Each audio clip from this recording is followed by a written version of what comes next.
Oke, shalom semuanya. Terima kasih sudah Halo. bergabung kembali. Malam hari ini kita bergabung di dalam acara GIC 4.0. Ya, baru karena GIC malam hari ini kita mengandung konsep pengajaran. Jadi ada beberapa materi pengajaran yang akan dilakukan di GIC kali ini ya, per malam ini edisi per April tanggal 5.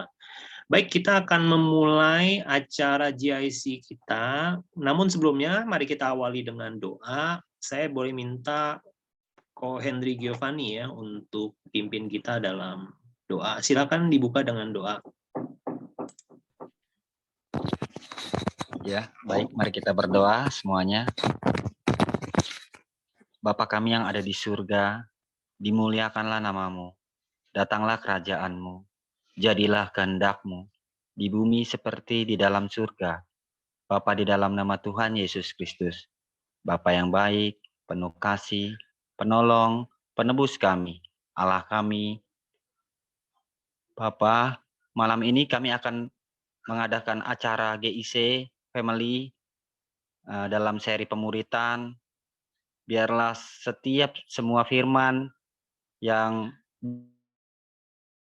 hamba-Mu yang membawakan urapi supaya kami dapat mengerti maksud dan kami bisa simpan di dalam hati supaya kami bisa melaksanakannya dalam kehidupan sehari-hari. Terima kasih Bapa, terima kasih. Hanya di dalam nama Bapa dan Putra dan Roh Kudus kami sudah berdoa dan mengucap syukur. Haleluya, amin. Oke, terima kasih Kohen. Kita akan mulai dalam pujian dan penyembahan. Kita sama-sama akan memuji menyembah Tuhan. Saya akan share-kan ya.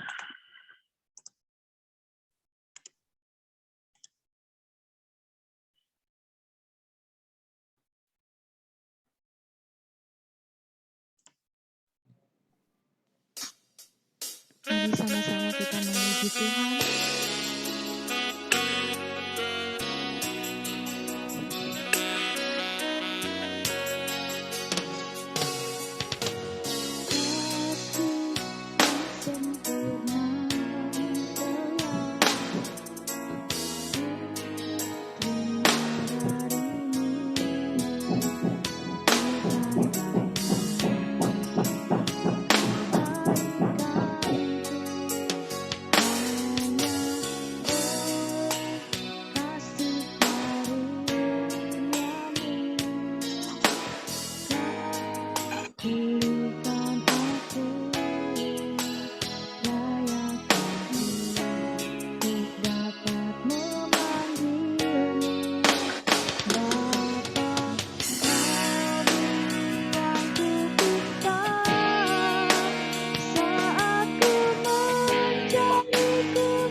Dari song lagi Zoom. Bapa, kau beri aku cinta saat ku mencari, ku mendapatkan di ketuk pintumu engkau bukakan. Bapa, Bapa yang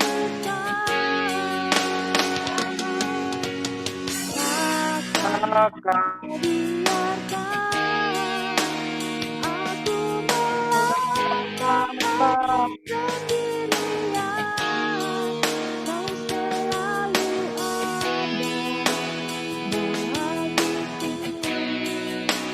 Bapa, Bapa yang kekal.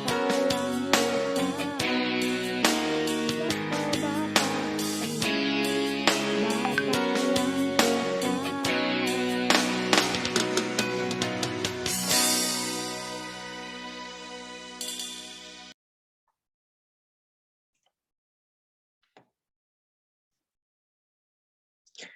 Oke, kita akan masuk dalam kebenaran firman Tuhan. Mari sama-sama kita berdoa untuk mendengarkan firman Tuhan. Saya boleh minta Pastor Iskuros untuk berdoa.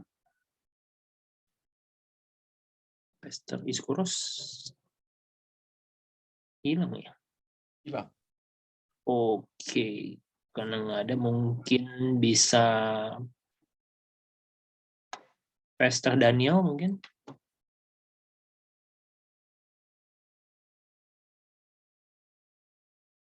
Pastor Daniel. Nggak ada juga. Oke, kalau gitu udah, biar saya aja yang akan berdoa. Mari sama-sama kita bersatu di dalam doa.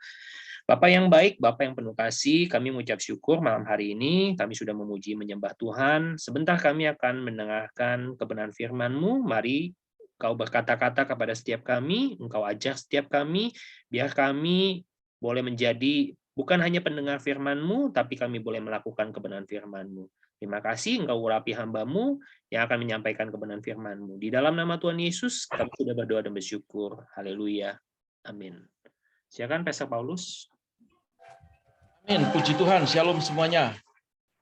Sahabat-sahabat IHK dan jemaat IHK dimanapun Anda berada hari ini, saya sendiri yang menyampaikan sharing firman Tuhan karena kita akan memulai sebuah program yang baru. Biasanya Grow in Christ itu kita mengulang pengajaran atau khotbah di hari Minggu. Tetapi mulai hari ini, tanggal 5 April tahun 2022, kita memulai program namanya GIC atau Grow in Christ 4.0 ya. Artinya kita mengikuti apa yang terjadi di digital ya. Jadi dengan dimanapun kita berada, tidak harus berkumpul ya, tetapi lintas tempat ya, di luar pulau ataupun di Jakarta, di mana-mana kita bisa belajar bersama-sama akan kebenaran firman Tuhan ya. Dan materinya adalah materi-materi yang kita kembali kepada pelajaran yang dasar, karena hari-hari ini kita sedang mengalami sesuatu yang dunia ini berubah. Kalau kita tidak belajar sungguh-sungguh akan kebenaran firman Tuhan, maka yang terjadi kita akan banyak sekali mengalami pengajaran-pengajaran yang keluar daripada apa yang Tuhan tentukan. Nah, sebagai pembukaan, saya hari ini meresmikan program ini, dan di dalam nama Bapa dan Putra dan Roh Kudus, demi nama Tuhan Yesus Kristus, saya mentapbiskan Grow in Christ hari ini berubah nama menjadi GIC atau GIC 4.0 ya, dengan tujuan supaya kita bisa semakin bisa belajar bersama-sama walaupun di tempat yang terpisah, bukan hanya pada satu lokasi ya. Nah, malam hari ini kita belajar tentang keselamatan, saudara-saudara ya. Di dalam bahasa aslinya keselamatan itu soteria, ilmunya namanya soteriologi ya. Nah, malam hari ini kita akan membahas tentang why, who, now ya, what dan when ya. Jadi supaya kita mengerti kenapa kita harus diselamatkan, ya. Tidakkah keselamatan itu Tuhan sudah kerjakan lalu kita diam saja, dan biarlah keselamatan itu, anugerah itu, walaupun kita tidak melakukan tetapi tetap kita diselamatkan. Apa seperti itu ya? Nah, kita langsung membahas kepada pokok persoalannya, yaitu pada Roma pasal yang ketiga ayat yang ke-23 dikatakan karena semua manusia ya, semua manusia itu tentunya tanpa terkecuali ya telah kehilangan kemuliaan Allah. Jadi tidak ada orang yang benar ya, karena semua orang telah kehilangan kemuliaan Allah ya. Lalu dikatakan bahwa kita itu sebetulnya ya adalah orang-orang yang dikasih oleh Tuhan. Orang-orang yang terpilih, orang-orang yang Tuhan mau kuduskan kita karena kita ini kepunyaan Tuhan ya.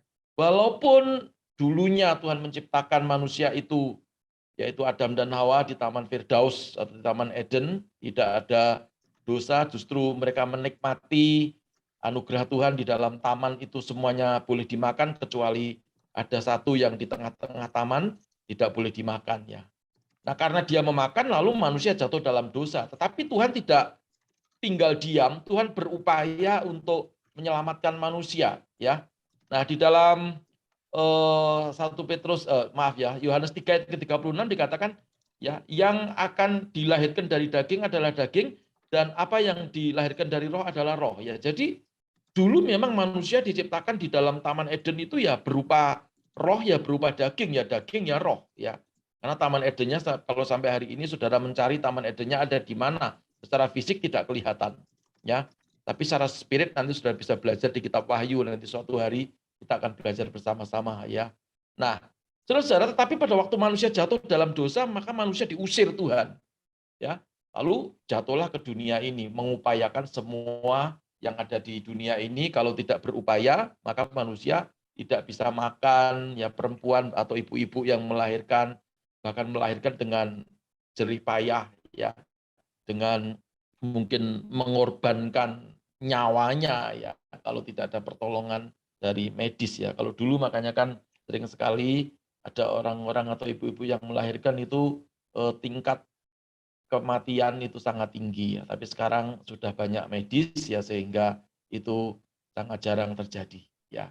Nah, alasan kenapa kita perlu diselamatkan ya karena supaya kita itu kembali lagi kepada Tuhan. Tuhan yang menciptakan kita, tentunya Tuhan punya tujuan bahwa manusia itu ya dikatakan segambar ya. Dan manusia itu diciptakan Tuhan tujuannya untuk memuliakan Tuhan. Nah, kalau manusianya jatuh dalam dosa, ya, saya itu sempat mikir gini ya awalnya itu. Kalau saya yang jadi Tuhan, manusia jatuh dalam dosa, ya sudahlah. Manusianya dimatikan saja, nanti bikin manusia yang baru lagi. Ya, seperti itu ya. Tapi hukum roh itu tidak seperti itu. Hukum roh itu tadi kan dikatakan ya dari daging melahirkan daging, dari roh melahirkan roh. Jadi kalau hukum roh itu kalau ada orang yang salah itu memang ada akibat, tetapi harus ada satu penebusan ya. Nah, kenapa kita perlu diselamatkan? Karena supaya kita terhindar dari murka Allah ya. Murka Allah itu adalah neraka. Murka Allah itu Yohanes 3 ayat yang ke-6 itu tadi ya dikatakan bahwa itu kita kalau tidak menghindari seperti itu, daging kita ini tidak bisa membawa kita kepada keselamatan ya. Jadi itu tujuannya Tuhan menyelamatkan manusia. Karena itu kita bersyukur saudara-saudara bahwa kita sudah menerima Tuhan Yesus sebagai Tuhan dan Juru Selamat. Bukan usaha kita menyelamatkan diri, tetapi upaya Allah menyelamatkan manusia. Saya percaya malam hari ini yang sudah percaya dengan Tuhan Yesus Kristus, namaku dan namamu sudah dicatat di surga yang mulia. Tepuk tangan yang paling meriah untuk Tuhan. Haleluya. Lalu W yang kedua, ya. Lalu kalau gitu siapa yang diselamatkan ya? Tentunya manusia, ya. Bukan yang lain-lain karena manusia kan diciptakan Tuhan itu segambar, ya. Jadi segambar itu ya satu satu pola gitu ya. Segambar serupa dengan Tuhan, ya. Yohanes 10 ayat ke-9 dikatakan, ya, akulah pintu, barang siapa masuk melalui aku, ia akan selamat dan ia akan masuk keluar dan menemukan padang rumput, ayat 28, dan aku memberikan hidup yang kekal. Ini kuncinya kepada mereka yang pasti tidak akan mengalami binasa sampai selama-lamanya, dan seorang pun tidak akan merebut mereka dari tangannya Tuhan. Jadi yang diselamatkan itu manusia. Nah, keselamatan itu adalah satu kolaborasi, ya, kolaborasi dari pengorbanan Tuhan, merupakan cintanya Tuhan. Seperti ini kita sedang belajar tentang transformasi kasih, ya. Jadi itu bukti bahwa Tuhan mengasihi kita. Yang diselamatkan ya kita, ya. Karena kenapa diselamatkan? Karena kita ini biji mata Tuhan, ya. Nah, kalau kita biji mata Tuhan, kita umat ciptaannya Tuhan, kita itu segambar serupa dengan Tuhan, ya. Tuhan tidak tinggal diam melihat umatnya yang diciptakan, yang semestinya menjadi penyembah dan masuk surga, tetapi karena dosa, maka manusia tidak masuk surga, kepada kebinasaan, ya. Maka Tuhan berupaya menyelamatkan kita semuanya, ya. Yang percaya kepada Tuhan Yesus tentunya. Nah, kalau yang nggak percaya bagaimana? Alkitab berkata keselamatan itu hanya ada di dalam Tuhan Yesus Kristus. Jadi dikatakan ini tulisannya adalah kolaborasi dari pengorbanan Tuhan Yesus dan cinta. Ya, ini butuh pengakuan, ya. Iman itu harus diucapkan, ya, pengakuan iman namanya, ya. Makanya kalau ngusir setan, teman-teman, itu kan enggak bisa dengan hanya di dalam batin. Enggak bisa. Ya, jadi harus diucapkan. Baca firman juga harus diucapkan. Kenapa? Itulah namanya confession, ya. Confession itu pengakuan. Jadi pengakuan itu ya diakui, ya. Aku percaya Tuhan Yesus adalah Tuhan dan juru selamat saya, itu pengakuan, ya. Karena dengan kita bicara seperti itu, maka alam di kita, yaitu namanya alam roh, itu akan kebuka. Saya ulangi, ya. Jadi kalau orang baca firman itu selalu diem gitu dalam hati, atau tidak mengakui Tuhan dengan mulutnya, hati boleh, tapi harus dengan mulut, ya. Itu pengakuan iman. Maka alam di atas kepala kita, namanya alam roh, itu akan ngebuka, ya. Nah, surga mendengar, ya. Kalau surga mendengar, maka apa yang menjadi permohonan kita, apa yang menjadi ungkapan hati kita dalam doa, pujian, dan penyembahan, surga mendengar dan menjawab kerinduan-kerinduan kita. Ya, jadi itu hebatnya kalau kita ada di dalam Tuhan. Jadi siapa yang diselamatkan? Ya kita-kita. Ya, kita-kita manusia-manusia yang mau, yang tidak mau, ya tidak mendapatkan keselamatan tentunya.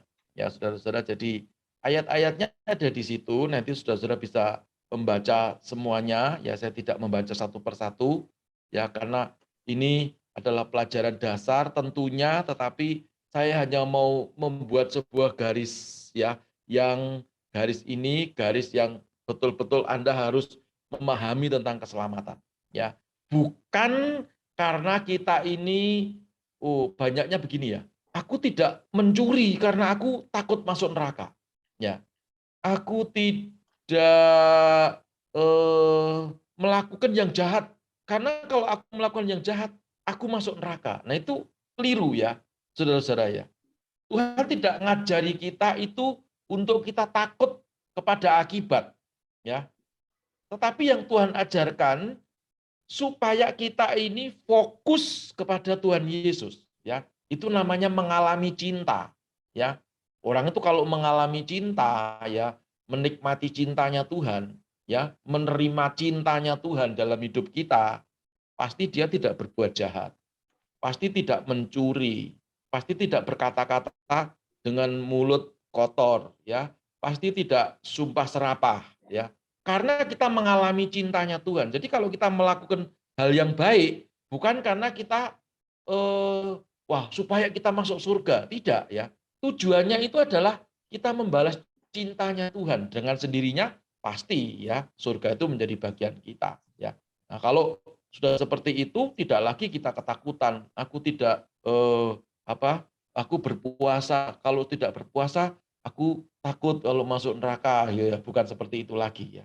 Jadi Tuhan tidak ngajari kita untuk takut kepada neraka, tetapi Tuhan ngajari kita fokus kepada pengorbanan Tuhan. Dia berkorban mengasihi kita semuanya. Di dalam kasih ada kuasa yang besar, ya, yang melampaui segala-galanya. Saya ulangi, di dalam kasih itu ada kuasa yang besar yang melampaui segala-galanya, ya. Jadi kalau kita mengasihi Tuhan, sudah pasti kita tidak mencuri, pasti kita akan bangun pagi, berdoa menyembah Tuhan. Pasti kita akan mengandalkan Tuhan, mengandalkan pikiran kita sendiri, gitu ya. Nah, makanya itu poin yang kedua ini juga penting. Kalau poin yang pertama tadi alasannya apa, ya, supaya kita terhindar dari murka Allah, supaya kita masuk surga. Lalu untuk apa? Siapa yang diselamatkan? Ya kita semuanya, ya. Dan kita harus mengerti, ya sekarang masuk yang ketiga, bagaimana kita diselamatkan. Kita diselamatkan itu bukan karena perbuatan baik kita, ya. Saya ulangi, perbuatan baik kita itu hanya akibat dari kita mengasihi Tuhan, ya. Jadi bukan karena kita berbuat baik supaya kita diselamatkan, bukan, ya. Aku memberi orang yang tidak bisa makan supaya dosaku diampuni, ya. Tidak seperti itu, ya. Karena kasih karunia itu Tuhan sudah berikan kepada kita, anugerah itu menjadi milik kita, bukan upaya kita. Ya, kalau saya dulu sebelum kenal Tuhan ingin menjadi orang yang diselamatkan di dunia dan di akhirat itu harus menyiksa diri, ya, harus puasa 3 hari 3 malam supaya aku bisa menjaga keselamatan dan mendapatkan keselamatan. Ini siapa yang mencoret-coret ya? Kok ada yang dicoret-coret ya di layarnya ya. Tolong ya jangan dicoret-coret teman-teman. Itu ya. Tolong ini dihapus ini siapa coret-coret. Ya, Alkitab berkata barang siapa menambahi atau mengurangi ya satu iotah pun itu urusannya dengan Tuhan. Ya, ini serius teman-teman ya. Jadi kembali lagi kita diselamatkan bukan hasil usaha kita, ya. Bukan upaya kita, ya. Dikatakan Efesus 2 ayat ke-8, sebab karena kasih karunia kamu diselamatkan oleh iman, ya. Bukan oleh usahamu, ya. Itu jadi bukan karena upaya kita, tetapi itu semuanya karena pemberian Allah. Amin. Ya. Kita enak loh, tinggal percaya sama Tuhan Yesus. Tuhan, Engkau juru selamatku, Engkau penebus dosaku.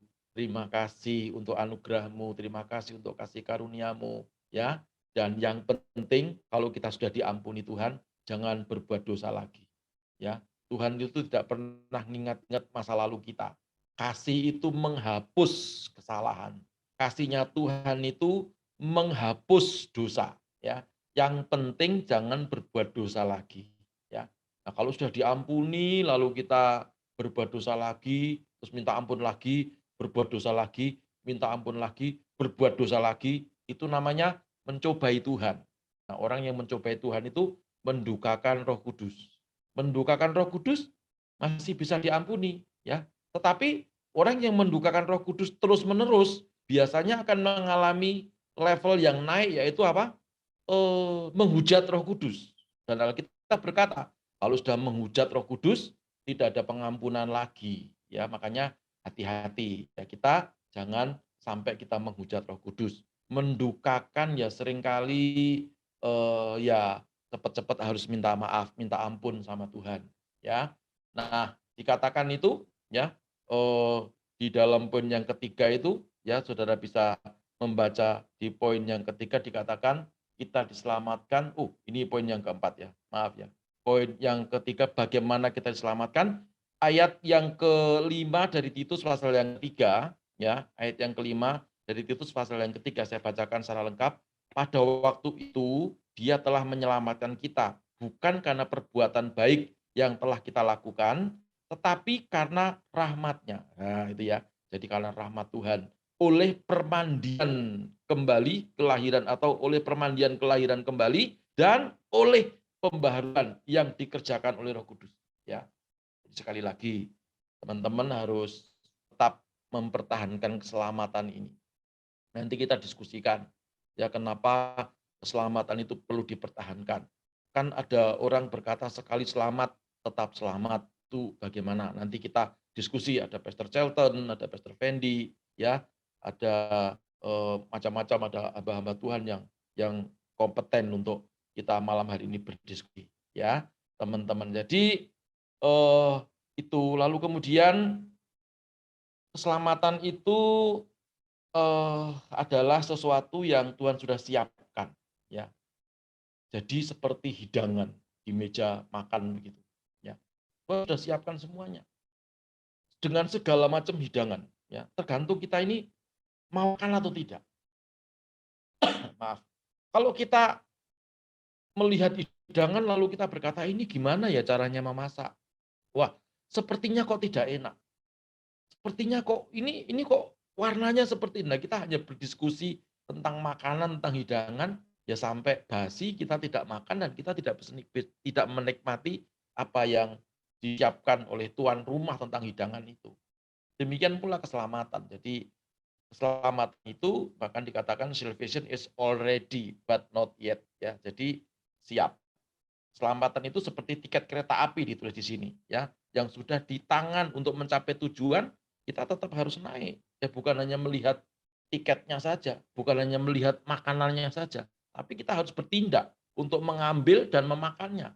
Bertindak untuk naik gerbong kereta api dengan tiket kita. Ya seperti itu. Kenapa? Karena Tuhan sudah siapkan bagi kita semua, ya.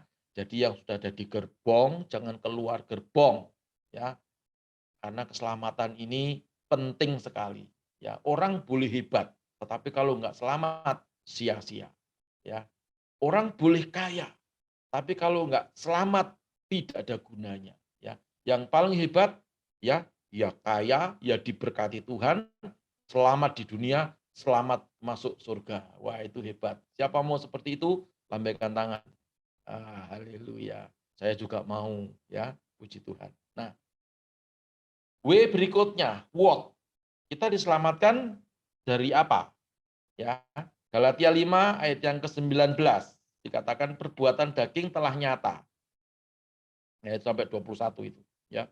Sudah tahu, itu adalah hal-hal yang bertentangan dengan buah roh, ya. Perbuatan daging itu macam-macam. Apa itu? Percabulan, kecemaran, hawa nafsu, penyembahan berhala, sihir, perseteruan, perselisihan, iri hati, amarah, apalagi kepentingan diri sendiri atau egois, percederaan, roh pemecah, ya suka pecah belah, ya maksudnya bukan barang pecah belah, tetapi suka persengketaan seperti itu, ya. Lalu ada lagi namanya kedengkian, kemabukan, pesta pora, ya. Pesta pora itu bukan pesta pernikahan, ya, tetapi sukanya pesta pora mabuk-mabuk, ya.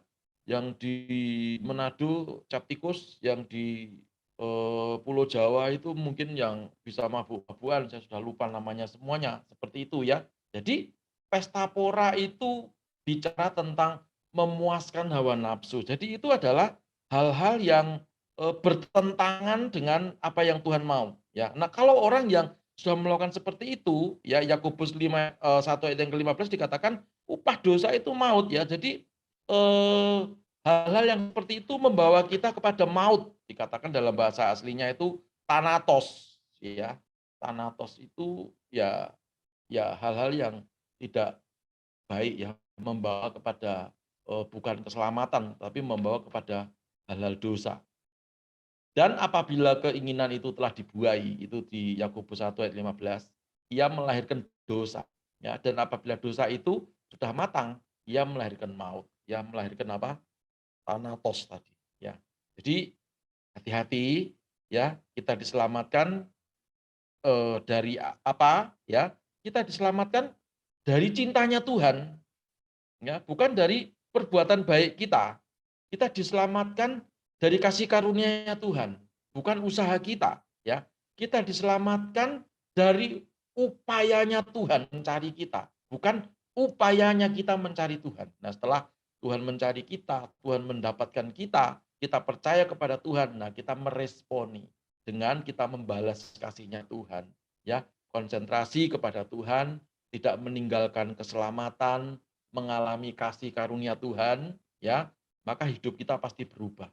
Yang dulunya suka belajar mantra, tidak mau lagi. Seperti Rasul Paulus berkata, yang dulunya aku anggap sebagai satu kebanggaan ternyata itu adalah sampah, kata Rasul Paulus.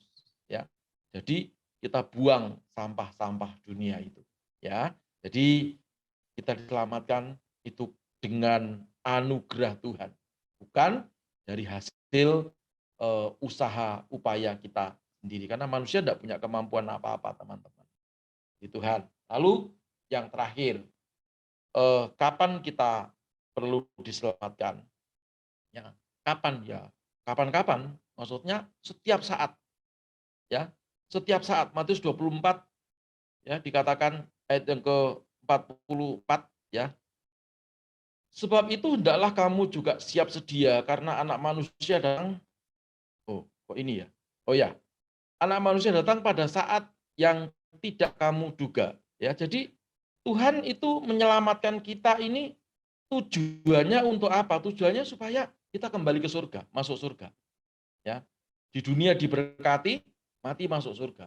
Ya, dan keselamatan tidak ada di dalam di luar Tuhan. Yang ada di dalam Yesus Kristus Tuhan. Nah, kapan kita perlu diselamatkan? Ya, setiap saat. Karena dosa itu dikatakan selalu mengintai, ya, selalu mengintai. Selama kita masih ada di dunia ini, banyak sekali hal-hal yang membuat kita ini terintimidasi, ya. Ada orang cerita dengan saya beberapa waktu yang lalu, ya, naik kereta api pulang ke Jawa, ya, lalu digodain, gitu ya, dan dirayu-rayu mau dibelikan mobil, ya, mau dibelikan rumah, gitu ya. Padahal ini sudah berkeluarga semuanya, ya. Tapi puji Tuhan dari kereta api dia telepon saya dan dia berkata, bagaimana pastor? Ya saya bilang ditolak. Itu namanya dunia ingin menggodai kamu dan kalau kamu tidak tolak, ya kamu akan masuk kepada kebinasaan. Tapi kalau kamu tolak, ya maka kamu tetap mempertahankan keselamatan dari Tuhan itu. Ya, jadi itu contoh yang real ya bahwa setiap hari kita perlu diselamatkan, terutama pikiran kita ini. Kalau dosa sih pasti, barang siapa percaya kepada nama Yesus, dia akan diselamatkan. Segala kutuk pasti dilepaskan dalam nama Yesus. Kutuk garis keturunan, ya, kutuk sumpah serapah, kutuk anak haram, ya, kutuk kutuk okultisme, ya, kecuali yang memang dulu pernah belajar mantra memasukkan sesuatu dalam tubuhnya itu perlu dilepaskan, perlu orang lain karena pada waktu memasukkan barang-barang seperti itu, benda-benda gaib seperti itu, ya, itu juga ada saksinya, maka dikeluarkan hal-hal seperti itu dari tubuh seseorang itu juga harus ada saksinya, ya. Alkitab berkata, 1-2 orang saksi di hadapan Tuhan itu sah, ya. Jadi pertanyaannya kapan perlu diselamatkan? Setiap hari, ya. Kalau dosa itu sudah pasti, dosa yang membawa kebinasaan. Tetapi diselamatkan dari intimidasi itu setiap hari. Nah, kalau kita sudah diselamatkan Tuhan dari intimidasi roh jahat, intimidasi dunia, kesulitan ekonomi itu bisa mengintimidasi kita loh. Ya, persoalan dalam keluarga itu bisa mengintimidasi kita. Bisa membuat orang mau bunuh diri, bisa membuat orang hancur, tidak memiliki masa depan. Seperti itu ya. Jadi keselamatan itu pada intinya Tuhan berikan kepada kita.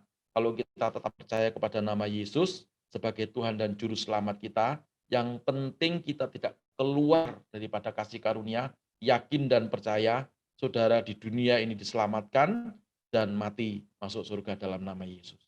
Amin.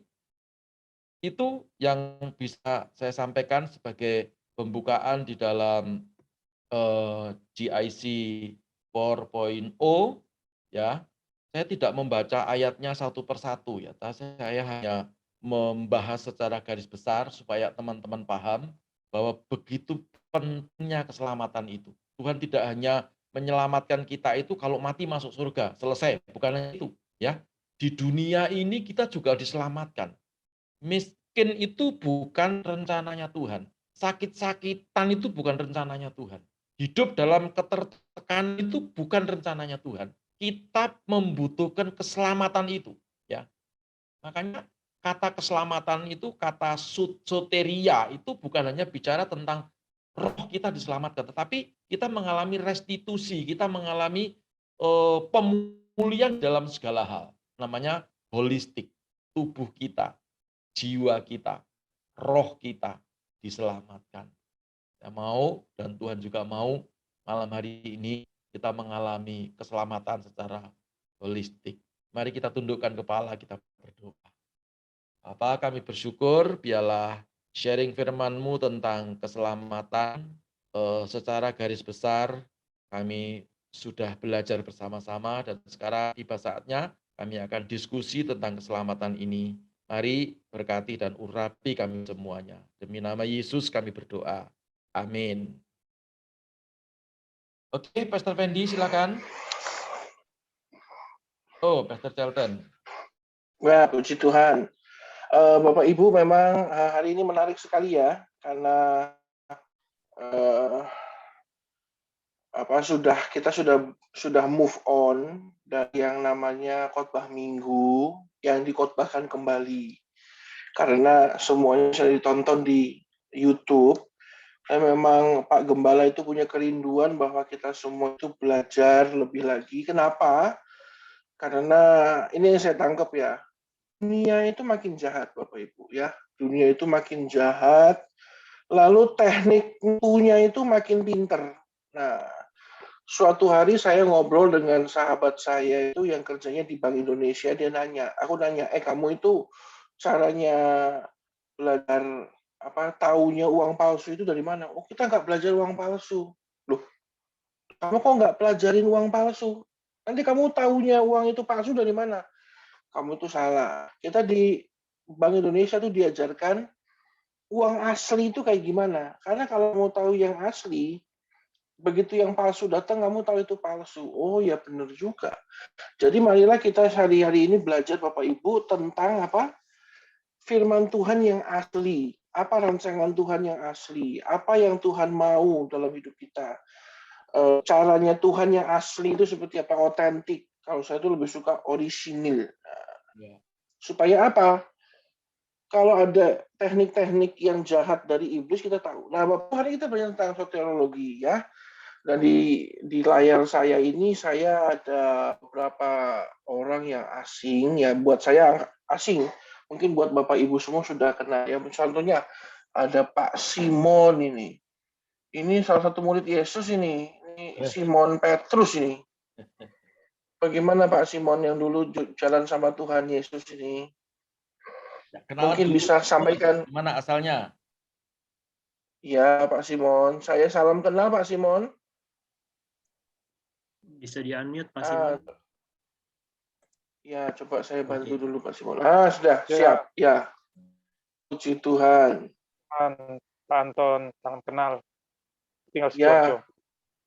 Oh, Sidoarjo ya Pak. Ya, alhamdulillah. Ya, puji Tuhan. Puji Tuhan. Apa ada tanggapan ataupun sesuatu yang mau ditambahkan, Pak? Ya, kita bahas bersama-sama supaya jadi pinter sama-sama. Iya. Ikut aja kita. Baik, puji Tuhan. Terima kasih. Bagaimana? Mungkin ini ada sahabat IHK, Pak David Ari, puji Tuhan. Shalom, Pastor David. Ya, ini dia. Mungkin bisa bergabung. Pastor David, apakah sedang sibuk atau bagaimana? Mungkin karena sinyal, Pak. Kan hujan lebat. Oke, bisa juga mungkin dengan Pastor Villa dulu. Ya. Semoga di Bogor nggak hujan ini. Antara Pastor David atau Pastor Villa Alase. Oke, sama juga mungkin kena hujan. Oke. Mungkin dari ada Ibu Tutpuri, ada Ibu Nelly, ada from Indonesian Watch ya. Oh, Indonesia Watch. Ada yang baru-baru siapa ini? Oke, mungkin ya Bu Sri Novianti ya, coba Bu Sri itu kita pindah ke madam-madam dulu, madam-madam. Atau ini pada nggak ngerti mungkin Pak Paulus Eko bisa ulang lagi dari awal, Pak. Biasanya mesti diulang, ada siaran ulang ini. Oh, Bu Sri juga belum. Mungkin ya sepertinya memang hari ini warga Jakarta mengalami hujan ya. Oke, Tuturi Handayani ini siapa nih? Aduh, temennya Ingarso Sungtulodo sama Ingarso Mangunkarno iki. Aduh. Oke, Bu Iva udah sembuh. Aduh, antena saya kurang kenceng ini. Bu Iva, ya, aduh, rambutnya sudah tertata rapi, berarti sudah sembuh. Ya. Ya, tepuk tangan buat Bu Iva sudah sembuh. Nah, rambutnya sudah kilau kemilang sunslick. Ya. Tuhan, Pak. Nyimak dulu, Pak. Nyimak dulu ya, Bu. Oke, kalau ada pertanyaan, Baik, bisa saya nyimak. disampaikan nanti akan Baik. dijawab oleh Pak Sufendi. Baik.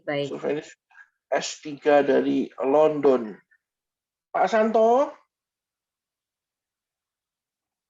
Pak Santo, apa masih Ya, Beijing apa di mana? Mana? Ini dia Pak Santo. Bagaimana Pak Santo? Hari ini kita belajarnya model baru nih. Nah, kita lebih kayak tentang keselamatan. tentang keselamatan ya Pak. Ya sih, saya sedikit kesaksian waktu pernah teman cerita tanya tentang kekristenan, tentang keselamatan. Saya pernah bercerita tentang teman saya bahwa kalau kita itu keselamatan dulu dari kasih karunia Tuhan, saya bilang. Baru kita berbuat baik. Bukan mencari berbuat baik dulu, baru mendapatkan keselamatan. Nah, saya sedikit ini Pak, tentang keselamatan ada pertanyaan aja sih. Suara saya kedengeran ya Pak Celton? Kedengeran Pak. Saya deg-degan ini. Nah, saya mau bertanya di ini Pak, dari Matius berapa tadi ya? Matius 12 ayat 3 saya sampai 37. Saya bacakan ya Pak ya. Oke Pak. Tetapi aku berkata kepadamu, setiap kata sia-sia yang diucapkan, orang harus dipertanggungjawabkannya pada hari penghakiman. Karena menurut ucapannya engkau akan dibenarkan, dan ucapannya pula engkau akan dihukum. Maksudnya dari penghakiman itu apa ya, yang lebih detailnya gitu loh. Mungkin bisa dibantu gitu. Oh, jadi ini kalau dari sisi teologi ya Pak, Bapak ini fast forward dari kelas salvation langsung second coming. Oh. Jadi di dalam jadi gini, manusia itu hidup itu dalam satu runtutan waktu yang Tuhan tetapkan. Nah, di dalam runtutan waktu itu makanya kita mengenal namanya Tuhanlah Alfa dan Omega. Dia awal dan akhir. Nah, di tengah-tengah dari awal akhir itu ada kita manusia ciptakan. Nah, kita itu juga hidup berdasarkan satu timeline. Nah, di dalam peradaban manusia itu ada yang namanya di akhir nanti namanya Pak hari penghakiman, di mana Tuhan itu ya hakim, Tuhan itu ya pesehat, atau kalau dalam bahasa Inggrisnya diterjemahkan itu advokat. Advokat itu adalah pengacara, pembela. Nah, dalam kehidupan kita ada banyak kata-kata yang nggak perlu, Pak. Nah, padahal menurut kitab Yakobus, lidah itu katanya akan mampu menyelamatkanmu, tapi juga mampu menghancurkanmu. Nggak mungkin dari satu sumber engkau memuji Allah, tapi dengan lidah yang sama juga engkau mengutuki Allahmu. Nah, jadi memang di akhir hari penghakiman itu, atau yang kita orang-orang teologi sebutnya sebagai tahta putingkar itu, pada akhirnya semua omongan manusia itu, ya sebenarnya sih nggak omongan manusia, Pak. Kalau bahasa mengutip dari ajaran agama lain, itu amal dan pahalanya itu ditimbang. Cuma memang nggak pakai jembatan Shirathul Mustaqim, Pak. Nah, itu lagi. Jadi, kita LPJ, kalau bahasanya sekulernya itu LPJ, Pak. Laporan pertanggungjawaban. Kamu tanggal segini, hari segini, jam segini, detik segini, kamu ngomong, ini penting. Kenapa? Tolong jelaskan. Nah, gitulah kurang lebihnya. Makanya memang semua manusia itu pada akhirnya dituntut untuk dewasa. Supaya apa? Jangan sampai kita salah ngomong. Jangankan secara verbal, dalam hal aja saya udah sebel. Pak Santo itu mah orangnya cuman begitu aja kalau diberi Tuhan, padahal saya tahu jeleknya. Apa bagusnya Pak Santo itu? Rambutnya belah pinggir, kacamatanya kotak, bajunya biru. Apa itu? Itu nggak penting, Pak. Dalam hati saja kalau kita sudah bikin dosa, itu sudah nggak dewasa, dan pada akhirnya apa? Kita bisa salah. Makanya harus hati-hati. Makanya seperti itulah Pak Santo kurang lebih. Jadi harus hati-hati, makanya mesti dewasa. Jangan sampai salah bersikap, jangan sampai salah ngomong, karena semuanya itu nanti ada LPJ, laporan pertanggungan jawab. Gitu Pak Santo. Mungkin ada yang mau ditanyakan lagi? Makasih Pak Ceten, sudah cukup. Ya, Bapak Ibu. Oke, mungkin apa Kesia? Kesia di mana ini Kesia? Kesia udah lama ya nggak ketemu Kesia ya. Malam Kesia, bagaimana? Iya. Untuk apa tema kita malam ini? Apa mungkin dari anak-anak milenial seperti kamu mungkin ada pertanyaan nggak nih? Kan kadang-kadang Ada. Oke. Menarik ini Pak.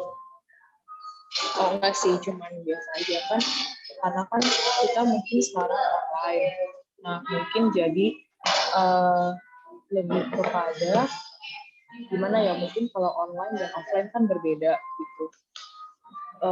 Cara kita menyembah gitu, cara kita beribadah itu kan berbeda. Nah mungkin banyak juga yang dihadapi oleh mungkin kaum milenials yang kesusahan untuk ibadah. Nah, sedangkan di era yang modern ini juga dunia itu lagi balapan gitu loh. Jadi kan kayak menciptakan tempat-tempat hiburan yang menarik perhatian anak muda. Dan ini juga berkaitan dengan keselamatan. Bagaimana caranya anak muda ini biar kita tuh tetap in spirit, tetap dalam track-nya Tuhan gitu. Jadi apa yang dunia tawarkan itu kan anak muda sukanya yang rame, yang seru gitu. Nah, bagaimana caranya biar kita itu tetap in spirit, tetap dalam konteks-nya Tuhan.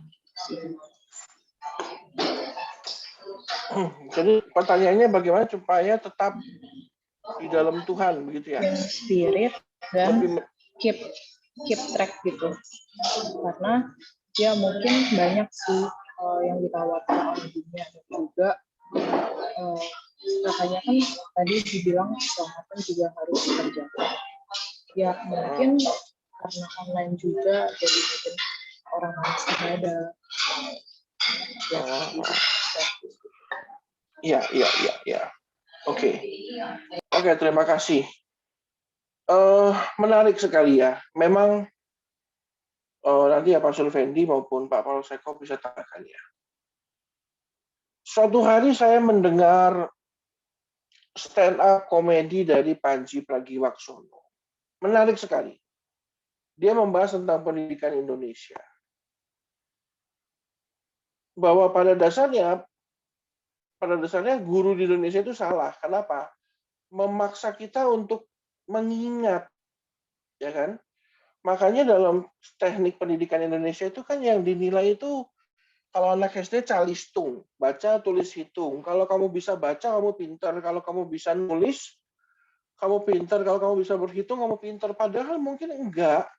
Adik saya itu calistungnya ya jelek, adik saya Dion itu namanya. Tapi gambarnya bagus. Jadi minat, kembali kepada minat. Nah, mengutip pembahasan itu, akhirnya yang saya dapatkan intisarinya adalah guru itu kalau mau menarik, jangan memaksa murid untuk mengingat, tapi mengajarkan murid apa yang menjadi minatnya, gitu loh. Apa yang menjadi minatnya. Nah, di dalam kehidupan kita juga bergereja, supaya kita bisa menampilkan sesuatu yang menarik, ya tampilkan apa yang menjadi minat dan kebutuhan. Dua kata. Minat dan kebutuhan dari pendengar kita. Nah, dalam hal ini perlu kita siapkan hal-hal yang kita punya, sesuaikan dengan minat dan kebutuhan. Contohnya anak SMP bisa hafal pemainnya Barcelona itu lengkap sampai yang di bangku cadangan. Kok bisa ya mereka hafal? Padahal kan nggak ada di sekolahnya. Pemain Barcelona nomor 1, siapa nomor 2, siapa nggak ada. Kok bisa mereka hafal? Karena mereka minat. Mereka butuh, ada satu kebutuhan dalam hatinya. Saya suka bola, ya saya mempelajari tentang pemain bola. Itu mungkin yang harus kita tampilkan juga. Gereja juga bisa menampilkan namanya minat dan kebutuhan. Nah, dalam halnya GIC 4.0 ini, tentunya kita memberikan kebutuhan akan apa? Firman. Tapi ditampilkan dengan cara yang menarik. Dalam pengertian mungkin cara kami menyampaikannya mungkin kurang bagus, tetapi bahannya itu up to date. Nah, pada akhirnya nanti pengunjung-pengunjung yang datang ke sini adalah orang-orang yang mau mendengarkan sesuatu yang ditawarkan. Contohnya, kalau saya itu kemarin itu makan di Senayan City, makan ramen. Saya datang ke tempat ramen itu ya karena saya mau makan ramen. Gitu. Dia itu ya, orang yang datang ke Senayan City ada banyak yang doyan ayam goreng, ada yang doyan penyetan, ikan lele. Saya pada akhirnya datang ke situ karena memang mau makan apa yang dihidangkan di restoran itu. Gereja juga akan menampilkan kebenaran dengan caranya yang terbaik, sehingga pada akhirnya memenuhi minat dan kebutuhan. Nah, semoga setiap gereja bisa juga seperti itu. Ya, mungkin juga Kesia kan juga ya, seorang worship leader dan juga seorang guru sekolah minggu. Dalam hal mengajar kepada anak-anak sekolah minggu, tampilkan apa yang menjadi kebutuhan dan minat dari anak-anak itu. Semoga saya menjawab ya. Karena seringkali itu saya jawab sendiri, bingung sendiri. Mungkin Profesor Fendi bisa bantu supaya saya nggak bingung. Bagaimana Kesia? Ya. Waduh, Kesianya. Halo. Ya Kesia? Gimana? Baik-baik saja. Semoga jawaban saya cukup memberikan pengertian. Iya. Kalau bingung ya ampuni saya. Thank you, Pastor. Ya, kembali ke minat dan kebutuhan ya. Jadi Bapak Ibu semua, semoga ya gereja Tuhan IHK ini bisa selalu memenuhi apa yang menjadi minat dan kebutuhan kita. Pastor Rudi, ini kesayangan saya ini, Pastor Rudi Wawa. Ya, shalom Shalom, semuanya. Pastor. Shalom. Ya, Pastor. Mungkin bisa berikan sedikit insight atau sebuah pemahaman baru buat kami atau apa begitu. Ya, saya skip dulu, Pastor, menyimak hal yang penting yang disampaikan oleh hambanya. Oke, baik. Nanti berikutnya Pastor Rudi Wawa akan memberikan kuliah umum ya. Pak Niki. Pak Niki ini kayak orang Jepang ini, ada leodanya. Shalom. Oh, kok jadi brewok? Iya. Belum cukur, belum beli cukurannya. Awas, itu masih pakai golok kayaknya itu. Waduh, enggak juga lah. Ya. Pasti bagaimana Mas Niki? Saya sih ada mau sedikit sharing ya, dan ini saya juga ada mau minta didoain juga. Eh, Entah kenapa gitu, bukan suatu kebetulan ya. Mungkin ini Tuhan punya rencana. Temanya itu pas banget dengan yang saya alami 2 minggu ini. Itu intimidasi, keselamatan, dosa, dan dunia ya. Itu. Jadi saya rohani saya ceritanya lagi lowbat. 2 minggu ini saya kan nggak ke gereja. Dan dari minggu kemarin sampai minggu ini kan saya kan keluar kota kan ke Surabaya. Jadi saya banyak serangan-serangan intimidasi dan banyak ada gesekan-gesekan juga sama istri saya gitu, cuman nggak terlalu ini. Tapi intinya itu saya berasa gitu, saya ini agak jauh sama Tuhan, dan saya berasa banget intimidasi di pikiran saya itu pekat banget gitu, Pak Charlton. Iya. Dan hari ini saya melakukan sebuah dosa. Jadi tadi ini sedikit sharing cerita. Saya tadi habis dari Bogor pulang, kan hujan gede sore. Pas di tol bandara itu saya lagi bawa mobil, denger lagu-lagu pujian, dan itu saya lagi tenang gitu loh. Hati saya lagi tenang dan lagi praise and worship gitu kan.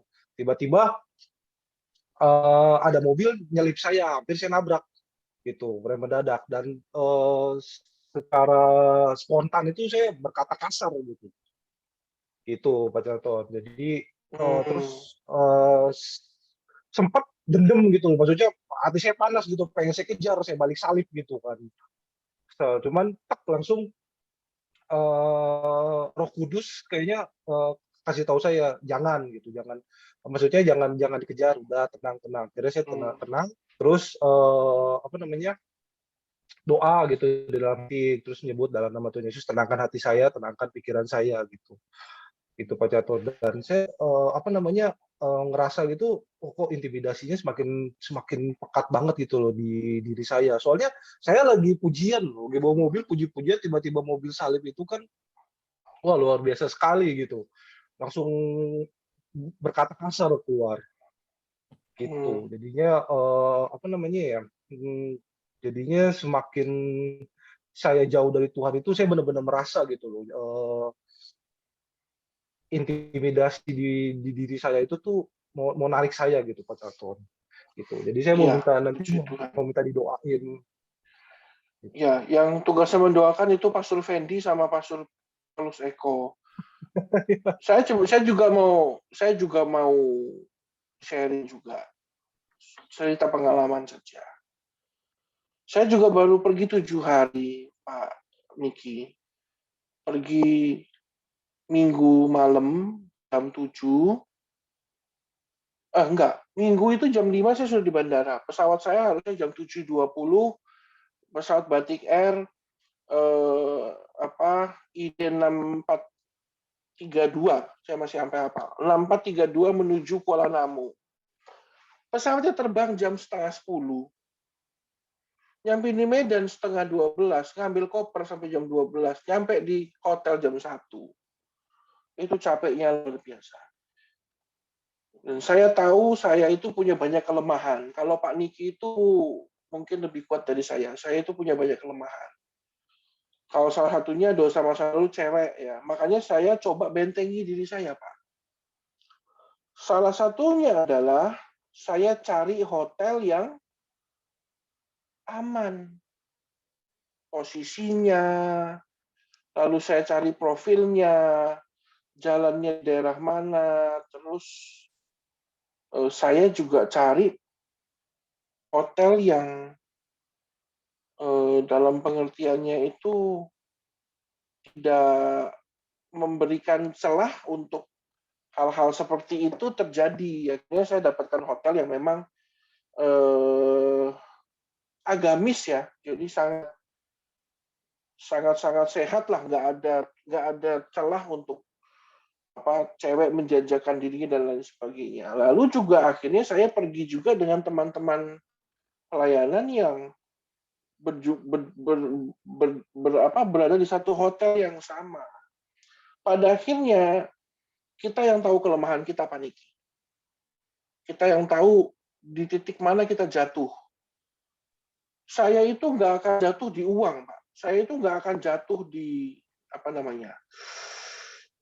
ketenaran. Saya panggung atau mungkin jabatan, enggak. Saya itu takut sama jabatan. Jadi saya itu nggak bakal jatuh di tahta, enggak. Tapi wanita, aduh itu bahaya. Nah, saya bentengi saya di situ. Jadi memang setiap orang itu semakin dia dewasa, dia tahu kelemahannya di mana.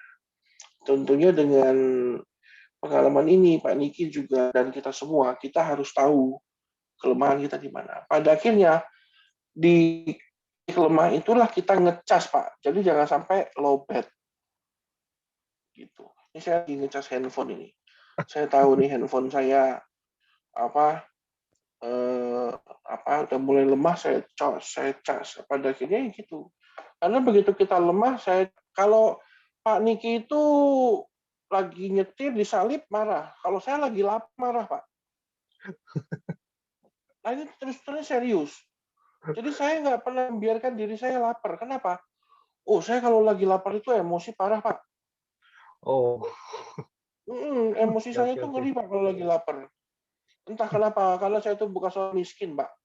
Jadi kalau lapar sedikit itu ingetnya tuh perut lapar. Kok saya punya uang tapi kok lapar, bodoh banget, marah. Gitu. Jadi ya setiap orang punya kelemahannya masing-masing. Jadi marilah kita bentengi diri kita, Pak. Nah, makanya perlu yang namanya persekutuan orang-orang kudus itu kalau dalam bahasa Alkitabnya. Beribadah bersama, lalu juga mencari teman sejawat ya tentunya yang rohani untuk bisa saling menjaga. Kan tentunya enak ya kan Pak Niki juga datang ke sini kan GIC walaupun online bisa sharing kan juga kita ngobrol kan jadinya ada kelepasan ya gitu. Nanti Pak Paulus Eko yang akan doakan. Jadi begitu ya Bapak Ibu semua, keselamatan yang Tuhan berikan itu tidak hanya keselamatan dalam sisi kekekalan di sorga, Tuhan juga berikan bahwa keselamatan di masa kini kita, keselamatan di kehidupan yang sedang kita jalani selamat. Jadi nggak berantem sama orang, nggak berantem sama istri, nggak menyakiti hati kita sendiri, nggak melukai hati orang. Itu namanya keselamatan juga. Ya, puji Tuhan Pak Niki, pengalaman yang bagus. Terima kasih buat kesaksiannya. Ya, sama-sama Pak Jatin. Next time will be better, Pak. Kalau saya selalu gitu. Next time I will be better. Next time I will be better. Nah, nanti Pak Polseko punya tugas doakan, Pak. Didoakan sekarang saja, ayo. Nanti lupa. Oke, ayo. Nanti Pak, kita doa buat Pak Niki. Teman-teman juga mungkin ada yang serupa soalnya ya. Intimidasi itu memang nggak gampang, tetapi ketika kita terus ingat ya Roh Kudus dalam hidup kita, beri kesempatan Dia untuk membimbing kita, pasti kita akan lepas daripada intimidasi itu. Mari kita berdoa. Tuhan Yesus, kami berdoa buat Pak Niki Leoda. Terima kasih untuk pengakuannya. Tuhan mengakui, Tuhan menghargai orang yang jujur. Kami doa supaya apa yang menjadi kelemahannya, Tuhan ubah kelemahan ini dan Tuhan singkirkan menjadi satu kekuatan, yaitu tetap percaya kepada Tuhan, tetap bisa menguasai diri, karena itu bagian daripada apa yang Tuhan rindukan kami sebagai anak-anaknya Tuhan, yaitu memiliki buah roh. Terima kasih Bapak, kami bersyukur. Berkati usahanya, berkati keluarganya, berkati masa depannya. Apa yang dikerjakan, Tuhan Yesus buat berhasil dan beruntung. Demi nama Yesus kami berdoa. Haleluya. Amin. Amin. Amin. Puji Tuhan. Oke, nanti ditunggu lagi kesaksian selanjutnya. Oh, ini ada juga di layar saya From Indonesia Watch. Ini kayaknya dari acara TV nih. Indonesia Watch ini kayaknya acara Metro TV atau apa ini? Luar biasa. From Indonesia Watch, mungkin bisa dibuka mic-nya. Saya mau minta tolong Pak Simon ya, Pak Simon dari Sidoarjo, tolong dibaca di Pak Simon, ya, kolom chat Pak Simon. Pak Simon baca, saya minta nomor handphonenya Pak supaya saya bisa berchatting sama Pak Simon. Ya kan Anda saya orang Surabaya ya. Di dekat ya walaupun jadi Jakarta. Ya dulu pernah di Surabaya lama. Ya mau tanya itu apa namanya? Makanan-makanan favorit saya di sana masih ada atau tidak? Ya, oke. Sesama Rasul ya.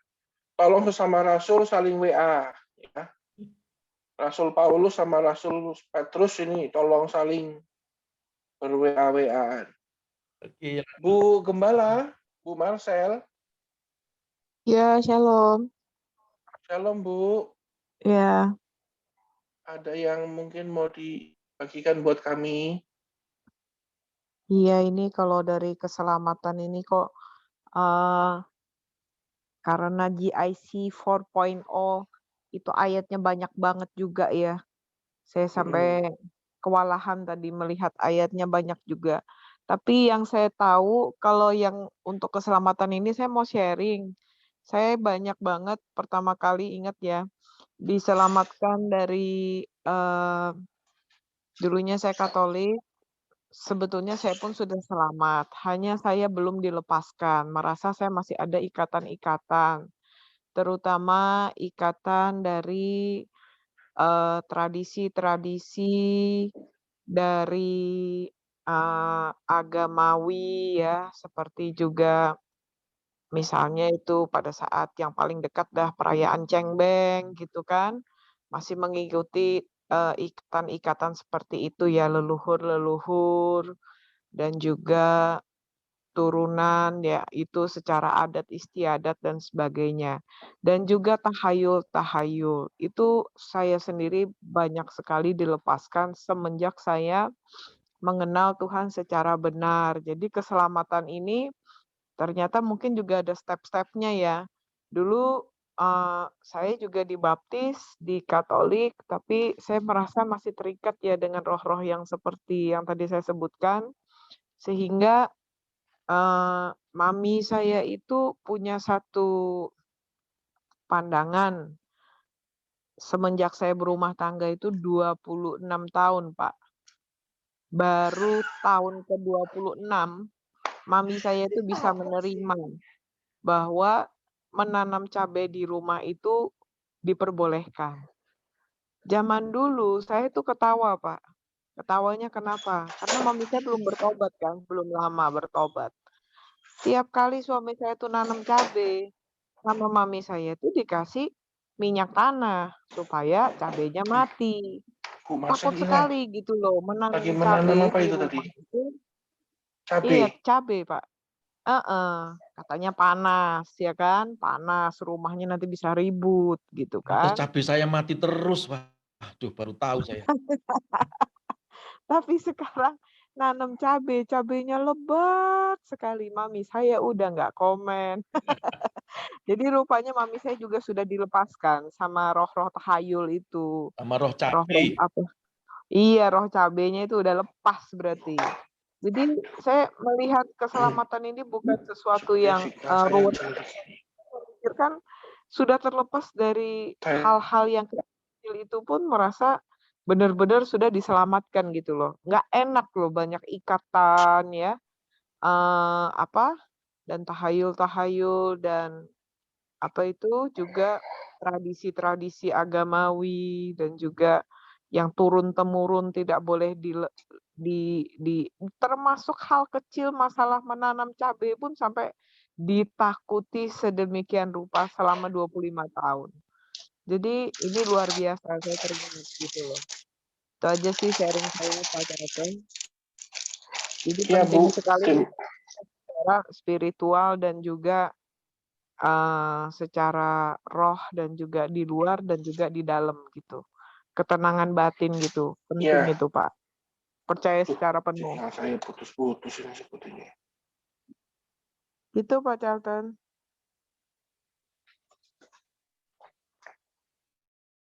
Oke, Pak Charlton ada gangguan? Wah, Permisi. Iya, sinyal saya hilang. pulang tadi. Oh, ya. Ya, jadi diselamatkan, Bu. Diselamatkan dari Cabai. pohon cabe. Apa itu loh. Memang itu, jangan sampai kita itu terkunci dengan, apa namanya, tahayul. Tuhan itu ciptain pohon cabai, masa kita nggak boleh nanam? Ya, berarti sudah diselamatkan juga dari masa kini, Bu. Kehidupan Iya. masa kini. Betul. Yang Puji yang Tuhan ya, pernah yang pernah merasakan apa yang saya bicarakan ini pasti mengerti bagaimana beratnya terikat dengan hal-hal yang tadi saya sebutkan ya. Tahayul begini begitu, nggak boleh ini, nggak boleh itu. Semua itu kan juga ya termasuk ada unsur-unsur mistis dan sebagainya. Itu ditanamkan kita dari kecil. Jadi betul. susah sekali merubah pandangan yang seperti itu. Jadi keselamatan ini diselamatkan dari apa itu, dari tahayul aja udah bebasnya dan damainya luar biasa. Apalagi kalau kita bisa menerima keselamatan secara utuh gitu sih, Pak. Dulu saya malah mecahin vas bunga. Mecahinnya maghrib. Terus saya sapu, nggak boleh. Kok nggak boleh? Karena kalau sapu maghrib itu menghalangi setan keluar rumah. Loh, setan mau keluar rumah, ya saya keluar aja, Pak. Urusannya saya nyapu. Ya kalau nyapu nggak boleh maghrib. Apa urusannya? Jadi ya sekarang sudah percaya Tuhan dan semuanya sudah melayani Tuhan. Terserahlah setan mau keluar kayak mau masuk kayak, yang penting saya nyapu aja. Bodoh amat ya Bapak Ibu ya. Ya, terima kasih Bu Marcel. Memang kita juga banyak kelegaan yang Tuhan berikan, terutama ya salah satunya dari tahayul. Ini from Indonesia Watch masih belum menjawab. Bu Sri Novianti? Bu Sri? Belum juga. Tuturi Handayani? Ini kayak logo SD ya. Pak Dedi, nah ini dia. Pak Dedi itu saya lihat di apa namanya? Di statusnya nih terjadi ini ya. Apa kesuksesan luar biasa ya. Saya juga cukup senang Pak Dedi. Oke, masih belum aktif juga Pak Dedi. Mungkin kembali ke Pak Daniel Fernando, Bandung.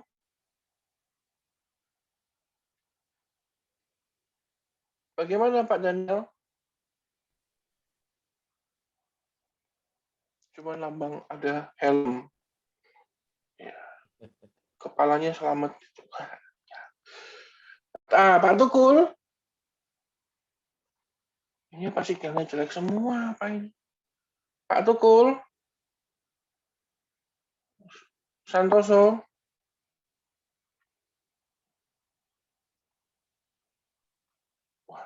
Nyium dulu, Pastor. Oh iya. Oke, mungkin Bu Nelly. Nanti baru terakhir tutup sama Pak Hendrik Giovanni. Salam Pak Anton. Ya, shalom Bu. Gimana Bu? Piye Bu?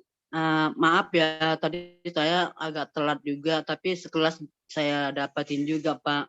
Jadi Tuhan sudah sediakan keselamatan itu, sudah ada sebelum kita lahir. Dalam hidup kita itu kita sudah diselamatkan, tapi bagi kita yang percaya kepada Tuhan, jadi kasih karunia itu memang ada kalau kita mempunyai iman. Jadi kita diselamatkan dan kita menyembah dan memuliakan Tuhan. Jadi kalau menurut saya kalau kita diselamatkan itu ketika kita mencari Tuhan dan berseru kepada Tuhan untuk datang berdoa kepada Tuhan. Jadi keselamatan itu ada sama kita ketika kita masih dalam kandungan ibu kita gitu Pak. Terima kasih. Ya, sudah diberikan Tuhan Bu. Jadi nggak usah khawatir kan Bu. Kita belum lahir udah disiapkan. Itu kan ngelebihin berkat. Ya. Juga buat Ibu Nelly yang saya nggak tahu apakah sudah dipulihkan itu suaminya, tapi ya Nah, keselamatan Tuhan berikannya. itu Pak, itu yang saya masih pergumulan saya supaya suami saya itu diselamatkan dari kuasa gelap gitu Pak. Tapi sampai saat Oke. ini belum terjawab Pak. Oke, tapi begini Bu, ini sebenarnya saya mau bahas dengan Ibu sudah cukup lama. Jangan sampai kepergian suamimu mengundurkan engkau dari imanmu, Bu. Amin. Itu yang paling penting. Iya Pak. Kenapa? Karena masuk surga itu nggak boncengan, Bu. Jadi keselamatan itu masing-masing. Jadi ya Bu Nelly doakan, tapi kalaupun sampai terakhir nggak pulang, Bu, yaitu resikonya suami Ibu. Ya, yang penting Ibu memastikan bahwa Ibu selamat masuk surga. Anak-anakmu selamat masuk surga. Itu saja, Bu. Karena masuk surga tuh nggak karena saya sahabatnya Pastor Fendi, lalu waktu saya mau masuk surga itu, Tuhan bilang nggak boleh, Pastor Fendi bilang nggak apa-apa, Tuhan itu sahabat saya. Oh ya, maaf, Pastor, sahabatnya Pastor Fendi, ya silakan masuk. Lagi ada promo, beli satu gratis satu, emangnya sendal. Enggak ya, jadi keselamatan itu masing-masing. Semoga ibu dan keluarga yang lain masih tetap mampu menjaga kualitas iman dan hati, tetap cinta sama Tuhan. Karena Tuhan itu juga cemburu. Kalau ibu terlalu cinta sama suami sampai ibu melupakan kasihnya Tuhan, Tuhan cemburu juga, Bu. Nanti dia ngambek, pusing. Saya ngambek aja istri saya udah pusing, apalagi kalau Tuhan ngambek. Kalau si Santi pusing, si Santi ngambek, Pastor Fendi pusing. Apalagi Tuhan ngambek. Waduh, serem. Kalau Bu Marcel ngambek, pohon cabenya Pak Paulus Eko dipotongin semua. Pak Paulus Eko yang pusing. Nah, jadi semua ada pusingnya. Gitu. Jadi saya mau bertanya Pak. Bu, monggo Bu. Itu maksudnya satu orang bertobat akan semua diselamatkan. Misalnya saya kan sebagai ibu itu kan penolong buat suami mau buat anak. Ketika saya bertobat itu maksudnya suami saya juga ikut diselamatkan apa gimana Pak? Enggak. Suami ibu memiliki kesempatan untuk mendengarkan berita keselamatan. Jadi bukan berarti seisi rumah akan diselamatkan. Oh ya, Shekinah glory atau awan kemuliaan itu akan datang ke rumah ibu, terbang, ya kan? Hadirat Allah akan hadir di rumahmu, Bu. Jadi kesempatan untuk berita keselamatan itu nyampe di kupingnya itu akan ada, Bu. Tapi tetap kembali kepada keputusan yang diambil oleh suamimu. Begitu kan? Jadi jangan lupa keselamatan itu harusnya diinfluence, makanya kita itu influencer. Kalau penyakit itu namanya influenza, jadi semuanya itu tuh tertular. Nah, waktu ibu diselamatkan, nanti suamimu ketularan, jadi bingung kok istriku kok jadi baik ya, sejak kenal Tuhan kok jadi lebih ramah ya. Saya juga mengikut Tuhannya. Jadi Tuhannya ibu, jadi Tuhannya suamimu. Kurang lebih begitu. Kenapa? Terinfluence. Kalau saya jalan terus dengan Cisanti dan Pastor Fendi, mungkin saya kurus. Kenapa? Terinfluence. Setiap hari diomongin, kamu gendut, ikut saya aerobik. Nah, mungkin Cisanti gitu. Lihat Pastor Fendi kurus, saya lihatin. Terus Pastor Fendi makannya cuma nasinya separuh, saya malu jadinya separuh juga. Saya jadi kurus juga. Itu namanya influence. Nah, jadi begitu Bu. Jadi waktu satu orang diselamatkan, seisi rumah diselamatkan, maksudnya ada kehadiran Tuhan di rumah itu karena ibu. Sama seperti waktu itu tabut perjanjian itu karena nggak bisa dibawa pulang ke Yerusalem, ditaruh di rumahnya Obed-Edom, Bu. Orang yang jelas-jelas itu bukan orang percaya Tuhan, tapi karena ada tabut perjanjian di situ. Hadirat Allah turun di rumah itu, Bu, memberkati seisi rumah. Jadi gitu. Jadi ada kesempatan untuk mendengarkan berita keselamatan. Ada kesempatan untuk terinfeksi COVID lah gitu kurang lebihnya. Terinfeksi virus-virus Alkitab. Gitu ya, Bu ya. Ya, Pak. Semoga saya Bisa menjelaskan. tambahkan, Pastor? Supaya ini penting ya, karena ini pertanyaannya Bu Nelly ini bagus ya.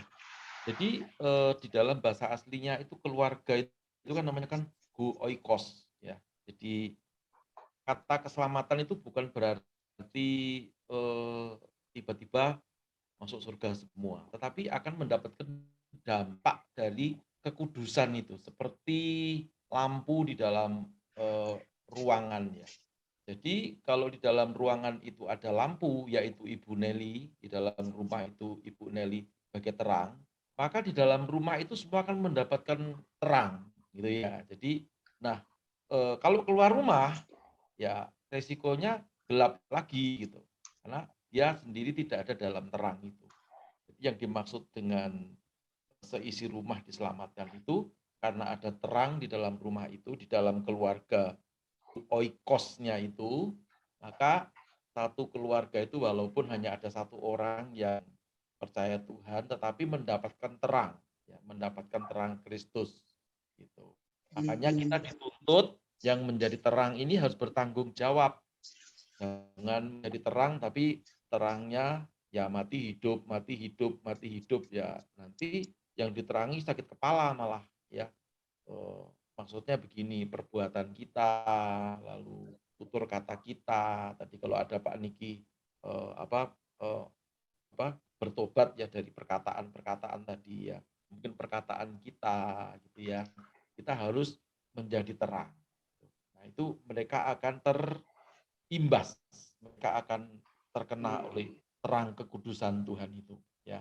Jadi itu yang dimaksudkan, bukan satu orang yang percaya lalu satu keluarga masuk surga semuanya. Jadi yang ke gereja cuma satu orang, yang lain nunut semua, bukan ya. Itu kira-kira Bu Nelly. Oke. Berkati. Makin dijelaskan lebih rapih lagi. Nah, ini ada pertanyaan nih, Bapak Ibu semua ya. Ini menarik. Apakah hanya dengan menerima keselamatan tanpa melakukan apapun bisa dapat hidup kekal? Saya kasih logikanya aja. Masuk kantornya rajin, tapi di kantor duduk diem. Duduk diem. Megang bolpen enggak. Ngetik komputer enggak. Terus jam 5 pulang. Cek log pulang. Ya, nggak dapat gaji itu. Gitu. Jadi, punya kerjaan tapi nggak dapat gaji. Ngapain? Sama aja. Udah percaya Tuhan, sudah. Udah dibaptis, sudah. Tapi nggak mengerjakan keselamatan itu. Jadi nggak banyak. Kita itu sebagai orang Kristen itu kan hidupnya kompleks ya. Ada banyak tugas. Ada tugas gereja itu 4 kan. Didaskalia, koinonia, diakonia, sama marturia. 1, didaskalia, nggak belajar firman, nggak merenungkan firman Tuhan siang dan malam. Lalu koinonia, nggak bersekutu dengan teman-teman sesama orang kudus. Lalu nggak diakonia, nggak berbagi kasih ya.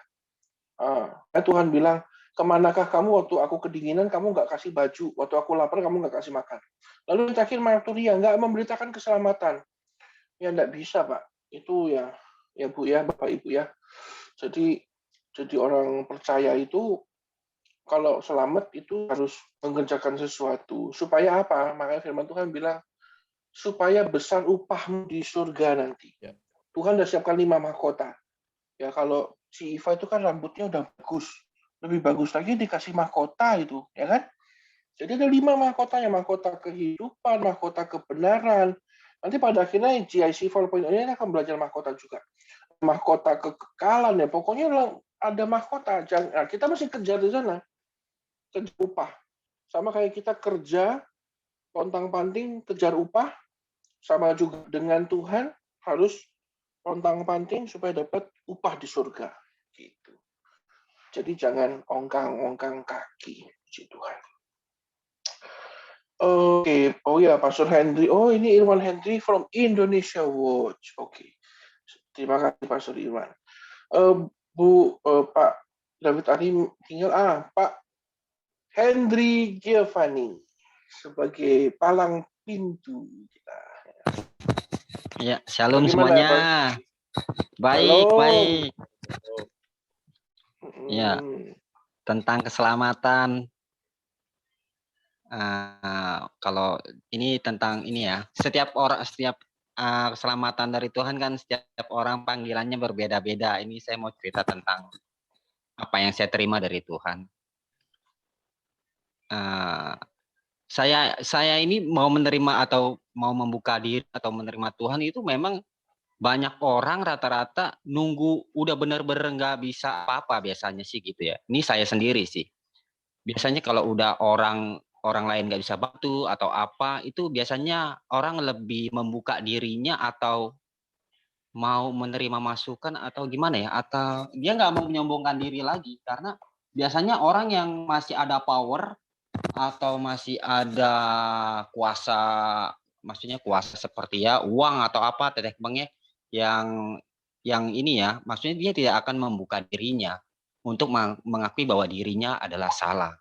Ini yang saya maksudnya, ini keselamatan yang saya terima. Contohnya seperti pergumulan saya yang saya udah ceritain juga di GIC atau di semua teman-teman HK pasti tahu, yang tidak terlihat itu kan bingung secara medis, nggak bisa jelasin, secara ditanya orang juga nggak ngerti. Jadi panggilan Tuhan kadang-kadang juga saya nggak tahu, tapi panggilan Tuhan itu niatnya baik kok. Karena justru dari pergumulan saya yang tidak terlihat ini, saya jadi sekarang paham maksudnya Tuhan itu kenapa saya harus begini, kenapa. Jadi saya paham. Kayak contohnya ini tentang hal-hal yang sedikit ini ya. Keselamatan yang saya percaya, keselamatan saya juga di surga saya diterima, tapi di dunia juga saya sedang jalani. Karena kan setiap dosa itu kan pasti ada akibat. Ada sebabnya, pasti ada akibatnya. Ya nggak bisa tinggal hilang begitu aja, nggak bisa. Justru Tuhan, kalau kita percaya sama Tuhan Yesus atau percaya sama Tuhan, kita berserah, kita akan dituntun olehnya untuk menyelesaikan masalah-masalah yang ini. Ya saya percaya kok, saya juga dituntun, saya percaya ini loh, karena saya ngerasa sendiri, ini kayaknya bukan saya loh, saya nggak mungkin kayak gini. Tapi Tuhan itu kayak tuntun seperti tadi Koniki ya, yang cerita bahwa ada omongan dari Roh Kudus, jangan. Memang saya juga baru paham sekarang ternyata ada hal yang seperti itu loh, yang dulu saya nggak tahu. Dulu waktu saya belum belum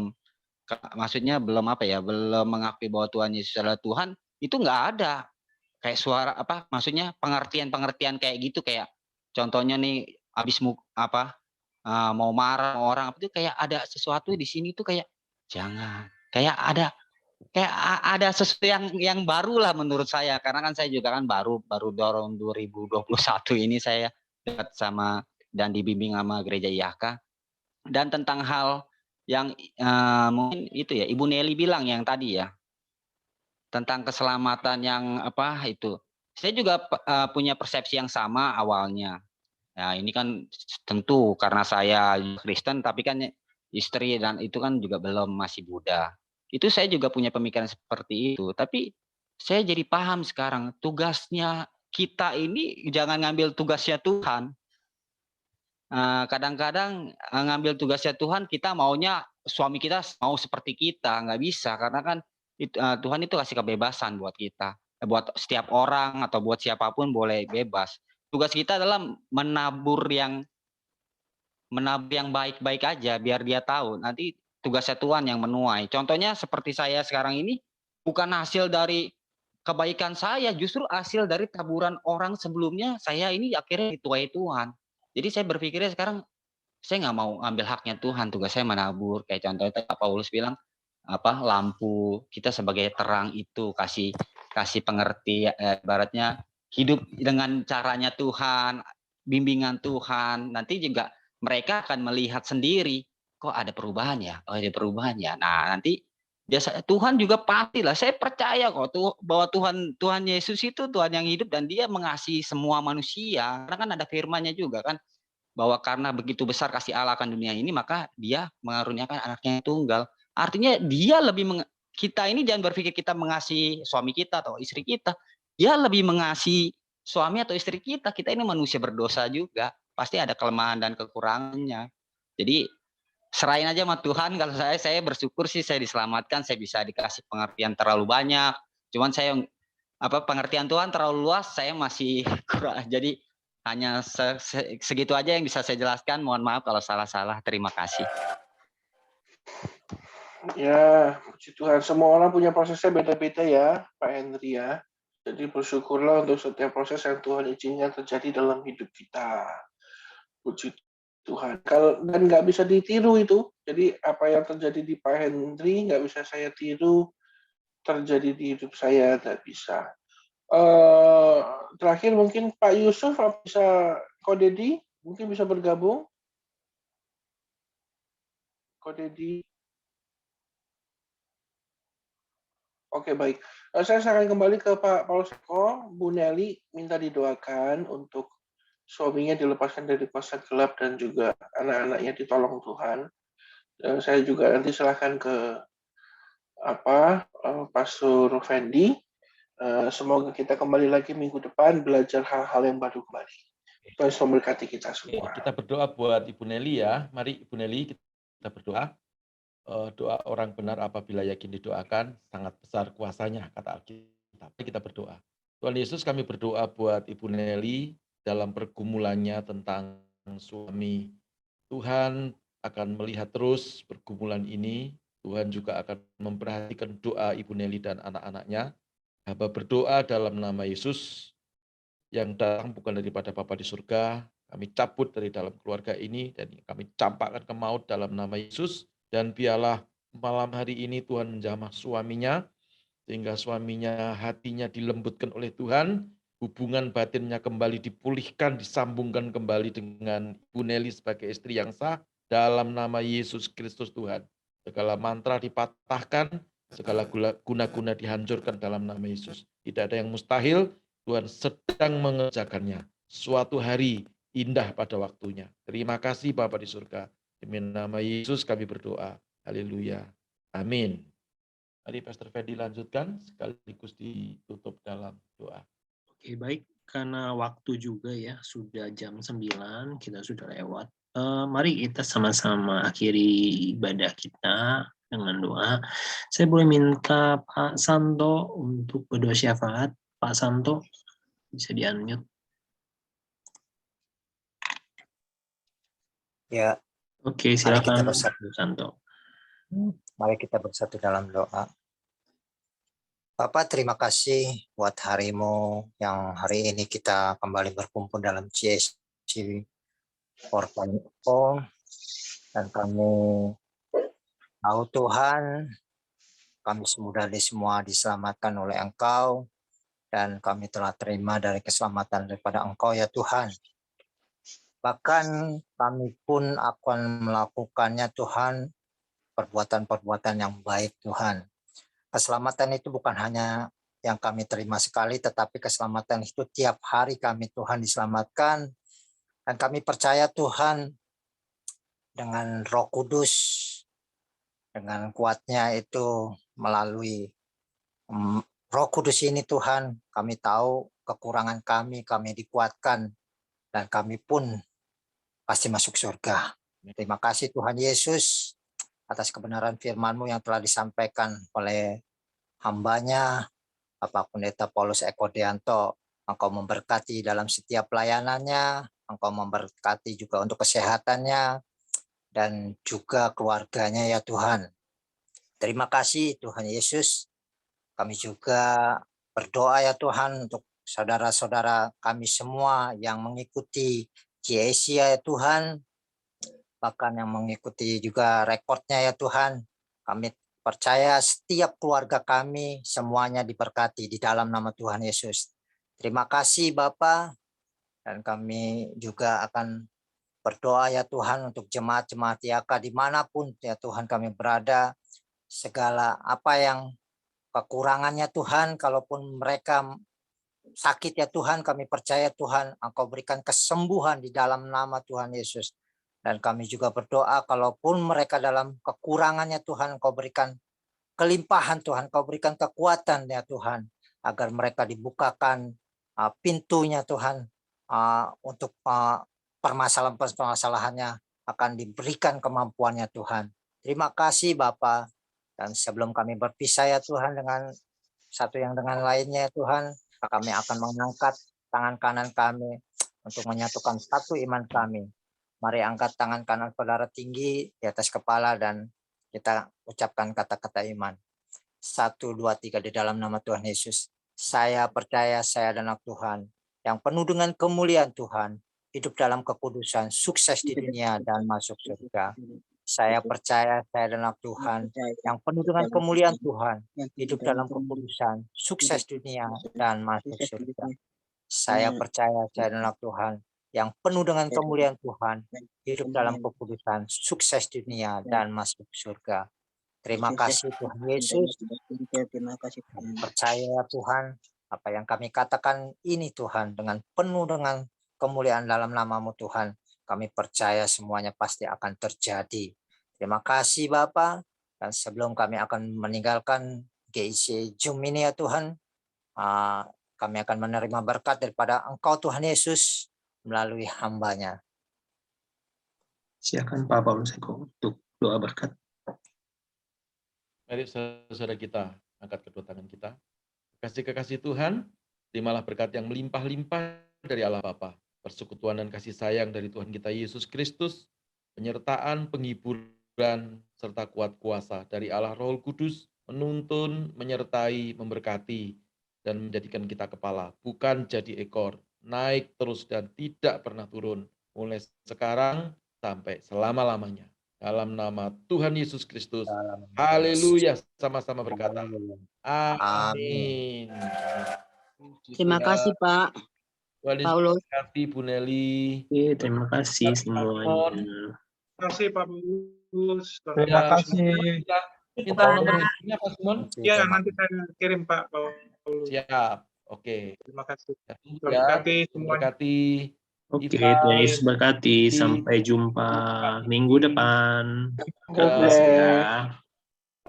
Baru bawah.